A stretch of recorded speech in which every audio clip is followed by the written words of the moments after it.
Hey everyone, welcome to the VSM Real Estate Podcast, getting you closer to massively successful players in the Twin Cities real estate market. This is Andre Anderson, your host, joined by Ryan Schroeder. Today's guest is Matt Brawner of Northwood Servicing, current owner and president with over 8 years of experience in real estate. Starting his investing and management career in 2011, he and his partners have grown his portfolio to having interest in over 500 units. Before that, though, he worked at Target Corporate and in a nonprofit organization as a professional fundraiser. So please, join me in welcoming the man who had the audacity to go 100% into his own business while the world of real estate was still falling apart, Matt Brawner. Appreciate it. Glad to be here. Thanks for coming. Absolutely. Yeah, for sure. So could you talk a little bit about like that transition from Target Corporate into the real estate, you're a real estate. Everybody loves the making of an entrepreneur story, Right, don't they? For sure, exactly. It's funny to recognize one, too. You step back, you're like, whoa, what happened? You know, there was a stop in there along the way. So in 2011, I was working at Target as a business analyst, which is where I met my partners, and it's ultimately our connection to Joe Masselter as well, along with a number of other relationships along the way. Target's a great company. I just wasn't having the experience that I had hoped for. So I went back to work in a nonprofit capacity where I was working in fundraising. And that was actually really key, I would say, to the growth of our company because I was traveling around quite a bit. So I wasn't sitting in a cube where I had a boss looking over my shoulder. And that allowed me to take calls about toilets that were broken and set up a property management infrastructure while I was working full time. And then I moved just this past year, so it was March 1st, 2018, when I started working full-time for our company, which is Minnesota Capital Management on the investment side, and then Northwood Servicing is probably the most public-facing portion of the business, and that's our property management company. And I'd say it really helped me along the way because working for a nonprofit in fundraising, learning how to raise money, although I'm offering a return now, is, I think, a pretty key skill, especially when you're focused on multifamily real estate. If you can raise money, you're halfway there. So it's been, I would say, a surprising transition. Building your own business takes a lot of time. Your head's in a number of different places. So even hearing you say, making the transition to work for yourself, it hits me of, yeah, this has really happened over the course of the past, hard to believe now, 15 months. Wow. Yeah. So with regards to your nonprofit experience, may I ask what kind of nonprofit it was? Sure. So I was actually working for my collegiate fraternity. Okay. And I worked on the foundation side of the house. The fraternity's Beta Theta Pi. And what we did is we had leadership programs for about 1,000 undergraduates each year that really wasn't related to fraternity. It was more in line of what does it mean to make a principle-based decision? How do you take a minority position, how do you cast out a vision and get others to follow you? And we distilled that into curriculum, and it was my job to travel around the country to raise money to put on those programs year to year. So that's what kept me in a new airport seemingly every week. Going after alumni then specifically, or? Yep. Okay. So my job was very basically sitting down with individuals, most of them alumni, articulating what the fraternity was doing, and then asking for their support. So soliciting gifts. Yeah, almost the exact same as syndicating multifamily deals and raising all that capital, everything like that. Huh? There's a lot of carryover. It's nice to be able to show people, well, here's all the money you're going to make if you invest. I imagine that'd be a little more compelling. As opposed to, here's why we need your help. Please make a and here's how you can gift. Feel good. Exactly. Aside from a tax write-off. Yeah.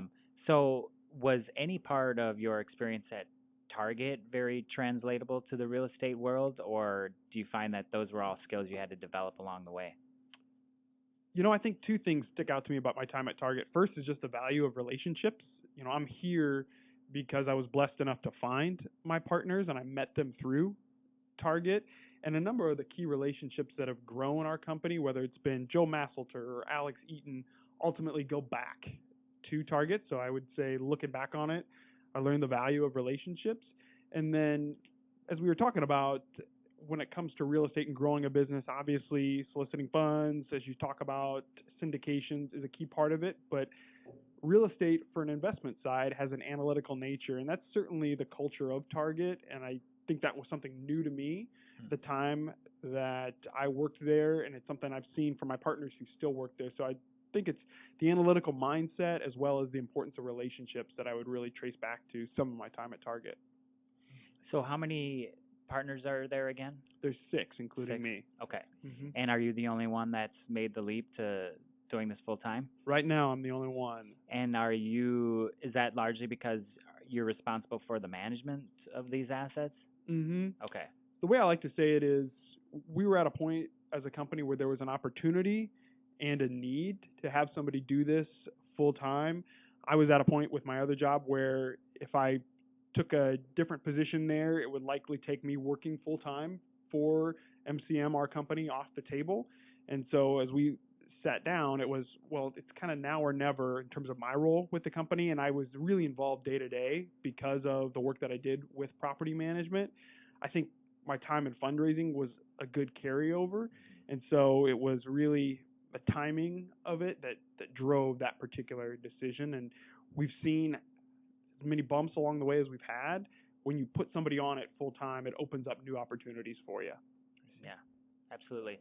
So with regards to the management, how did you guys make the decision for you to peel off and do that versus going out to any of the third-party managements like VSM in particular? VSM is a fantastic company, so I would certainly endorse. Thank you.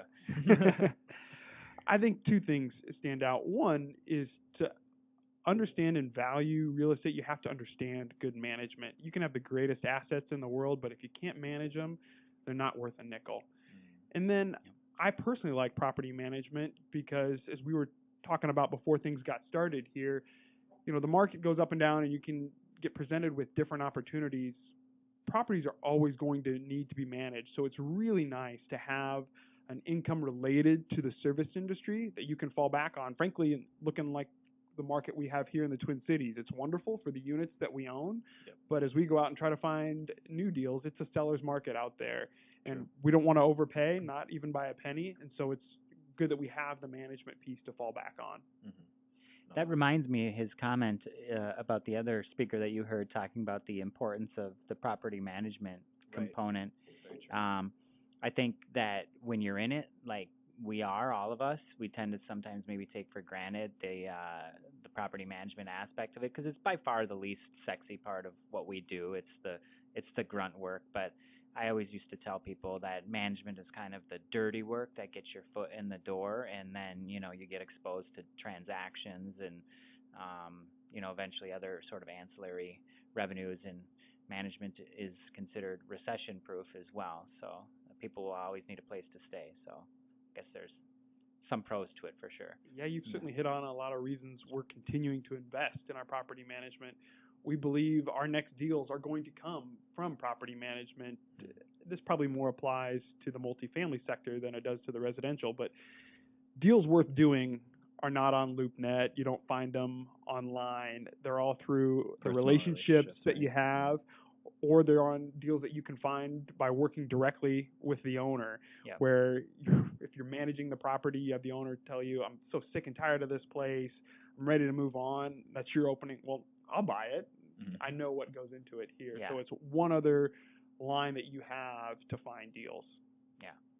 I think it also gives you the confidence to proceed with those deals as well. Because I know that I approach a real estate investment now with a much different level of confidence as an experienced manager than prior to that. There's fewer variables for sure.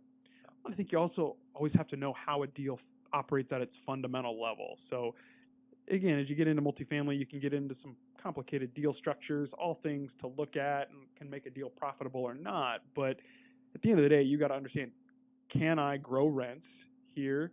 Are there opportunities for me to reduce expenses and to identify where those are at? And I personally believe that's, for me, come from a background in property management.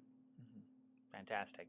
Have you guys dabbled into what I consider the third pillar there of construction and management, like maintaining your properties that way? Do you guys do all that in-house, or how are you handling that?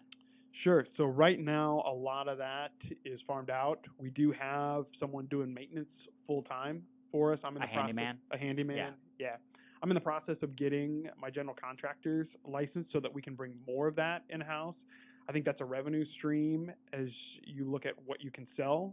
your management services for to third-party clients.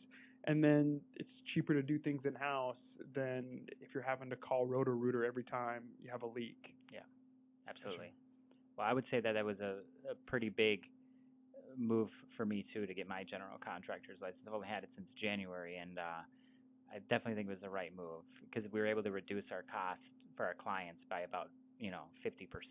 So on top of that, I think we're doing a better job of, having everything more cohesive in-house, under one leadership versus having to always have third parties involved in everything. I mean, there'll always be third parties for certain trades and things that you don't need on a daily basis, but the more you can in-source, I feel, the better you're set up. So not only that, but it's an added value. Every time I go to a sales meeting or anything else, I definitely have to bring up, hey, we also have this the maintenance crew, and get a coordinator out there and put up to quotes and all this kind of stuff to help them raise rents and everything like that. So it's extremely valuable to not only yourself but of course clients and everything else. So. Yeah, I would argue it's equally important as management to understand how to maintain them and keep them desirable. Because, I mean, as soon as they fall into disrepair, it's like it's a downward spiral. So Sure. Well, I think there are really two main things that you have the opportunity to manipulate as a property manager. There's only so far down you can drive your insurance costs. Property taxes go one direction. So it's really your ability to, one, capture market rent, and then two, your ability to really efficiently operate the properties from a repairs and maintenance perspective. That's where the greatest opportunity is for value. Yeah. And if you've got it in-house, you can fundamentally value a property differently than somebody who's just getting started and is thinking, for every little thing that goes wrong, I'm calling somebody. Yep. True.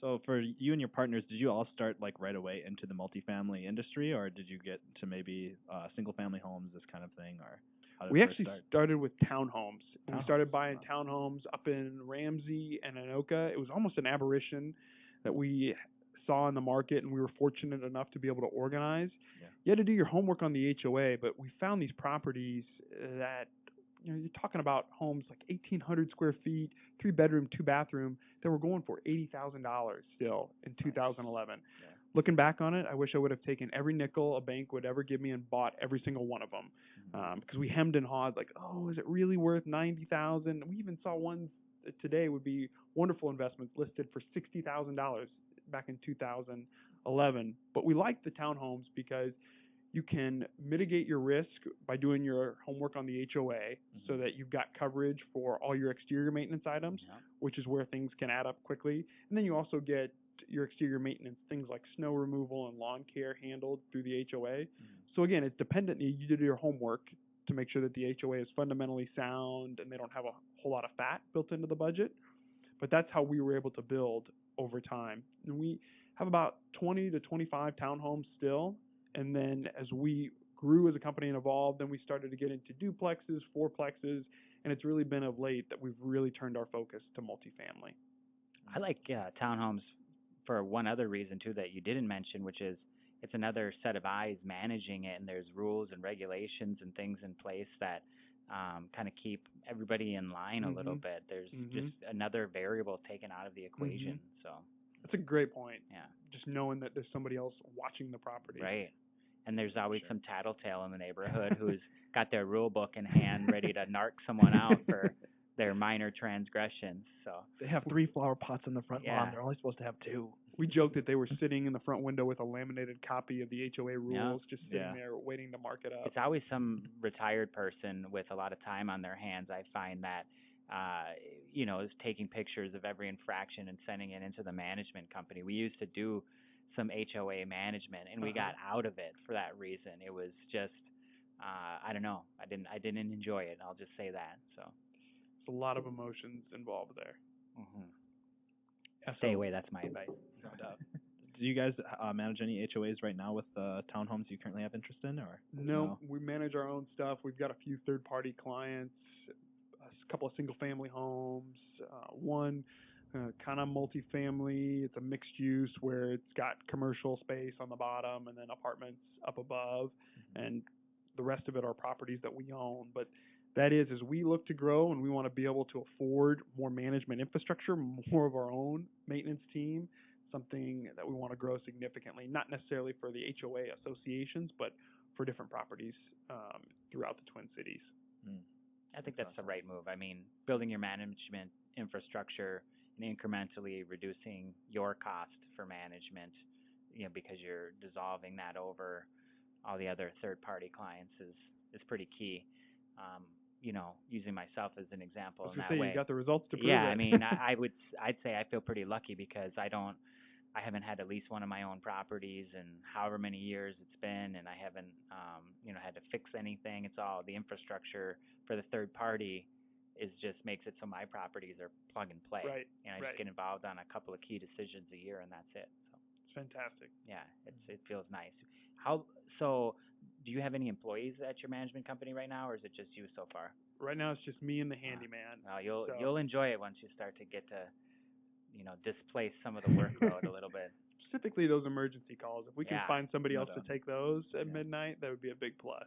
But I've still got young kids, so it seems like I'm getting woken up in the middle of the night for one reason or another. Yeah. Hire for your weaknesses for your first couple of hires, and then after that, then you can just hire anybody who's got a particular strength. That's kind of how I started. I needed people who were more organized and more administrative minded at first to kind of keep all the details together, and finance is another particular one. Make sure you're really picky with that hire, because a good one is great and a bad one is terrible. So we can talk about that offline sometime. For sure.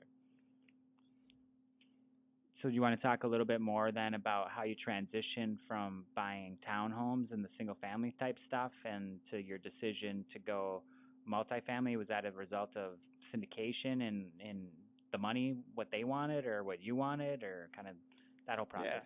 Yeah. Like a lot of things, it just kind of happened over time. There wasn't one single meeting where we said, all right, from this point forward, we're only going after multifamily properties.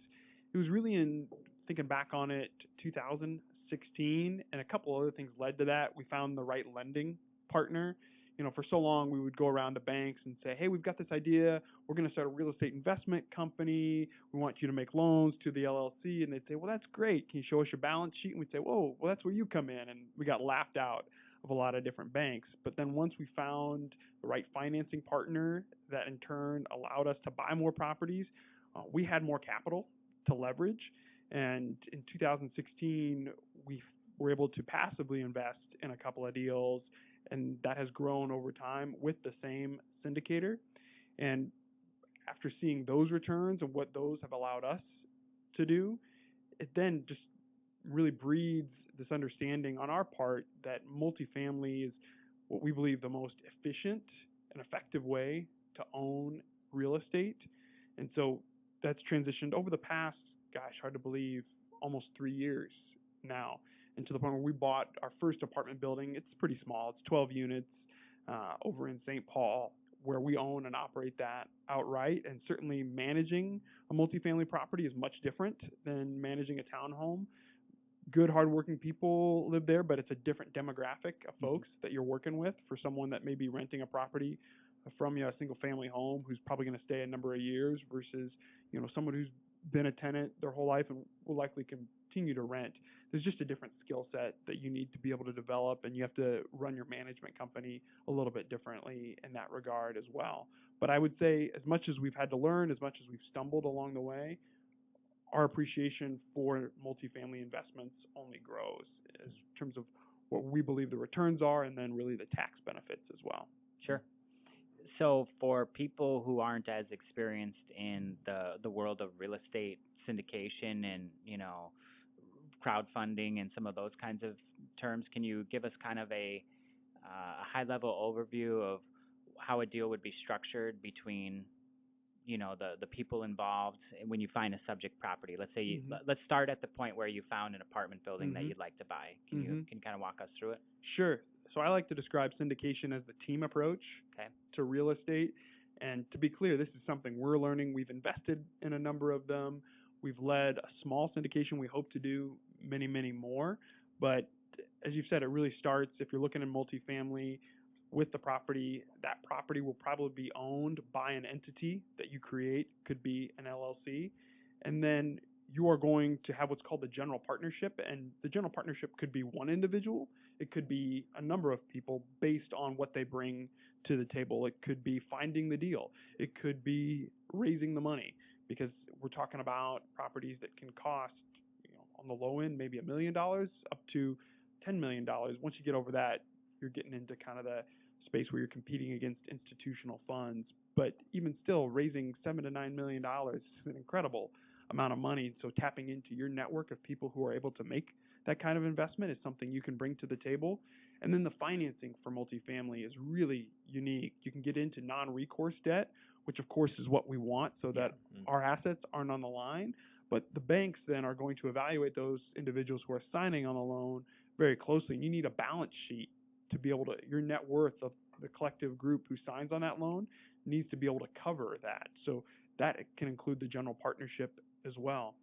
So that's your leadership team, and then you're going out to recruit the other investors who are going to participate in the deal. They're going to participate as limited partners there, and there are some tax advantages for doing that.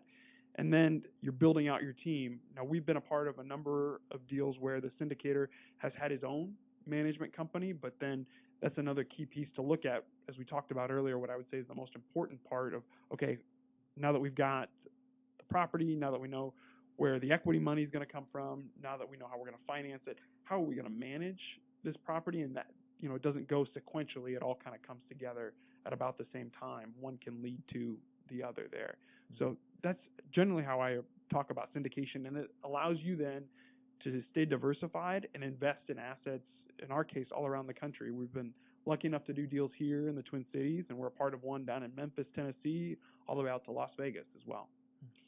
So if you guys are taking on the role of general partner, general partnership, in this case, it sounds like there's more than one of you. So for those who don't know, that's basically another way of saying the liable party, and just about anything. Limited means that your liability is limited to your investment into the property. I have a question then. So you mentioned that you sometimes structure them as LLCs. Have you guys looked into using Delaware statutory trust, or using 504C and 504B legislation for crowdfunding yet at all? We have. So I'm not familiar with any of the trusts that you've mentioned there. The DST is something you should definitely look into a little bit. It's just kind of gives you a little bit of flexibility for exactly how your deals are being structured. Okay. I would have actually a little bit surprised that that's not what your attorney put you into for. It's basically tailored for that. Got it. So well, we've always been pushed towards the LLC, but there are a number of great models out there. I have no doubt. The LLC works well when you are limited to no more than 35 partners and everybody knows each other. The DST is probably a little bit, maybe more of that professional fundraising vehicle, where you're going to potentially be doing some general solicitation and looking for accredited investors and things like that. So. And we've stayed away from general solicitations because there's a whole other level of administrative bog that goes along with that. And I am always going to tread lightly when I'm talking about SEC regulations, but the 506B, and no one's soliciting for a general investment here. I know to throw that out. As you talk about 506B, 506C raise, to my understanding, ours have always been under 506C because we don't have audited financials, and then you're of course limited by the number of unaccredited investors that you can take. And our general philosophy that's worked for us, obviously, a set of audited financials can run you $25,000. So as we try to run lean, but then also we're trying to have fewer investors than more, and so it's been able to work for us there. But this is also, I guess, the part where I should plug your attorney is a really important part of putting these deals together. We found one here in the Twin Cities that we rely on for these types of advice. For someone who doesn't enjoy spending money on those types of things, I can't underscore it enough. Don't presume to be an expert just based on what you find out there in Google. Spend the money to hire an attorney to make sure you stay out of jail. Yeah, I like to say a $1 spent on a transaction attorney will save you $10 on a litigation attorney. So that's well said. So, Andre, do you have more questions you'd like to ask? I know I get excited about the syndicating and all that kind of stuff. For sure. I nerd out on that a little bit. But yeah, I was just wondering what the near future looks for you guys. You've been doing syndication for the past 3 years or so now. Are you guys going to continue just expanding across the country a little bit on your investing? Are you looking into more passive or getting a little more active as well? It seems like you have had a decent spread of everything there. So absolutely. So we are going to be really focused on the Twin Cities market, hard as it may be right now. To syndicate and lead these deals is where we want to go as we build out our management company. As I talked, we think one will help the other there and helping us find more deals. We'll look at anything that comes across our desk, and we've been fortunate enough to develop some great relationships along the way. And I've heard it said that when it comes to syndication, you're betting on the jockey, not the horse. So the person running the deal is, I would argue, more important than the actual deal itself. Yeah. And so we've had a number of folks that we've invested with along the way that are doing deals, for example, down in Memphis, Tennessee, and that's what's taken us there. So we don't go into markets blindly, but if we have connections and people presenting us opportunities that make sense, we'll certainly pursue them. Nice. Interesting. I was going to ask specific questions that might get into the general solicitation rule, so never mind. I'll maybe steer away from it. But I was going to start asking about what you offer for your investors, because I think that there might be people listening who would be interested, but I think maybe we'll have to have them contact you directly. Sure. Yeah. This is always the part in different podcasts that I listen to where people are quick to say, we're not soliciting here. Yeah. But yeah, would love to have a 10 to 15 minute phone call of any listeners of the podcast to talk about what we do. And we offer a number of different types of investments, whether it be fixed rates or equity investments in different joint venture partnerships that we put together. Yeah. How could they contact you, Matt? So they can reach me. The best way is to send me an email at matt@n as in Nancy WS properties.com. Perfect. Nice. There you have it, folks. Appreciate the opportunity.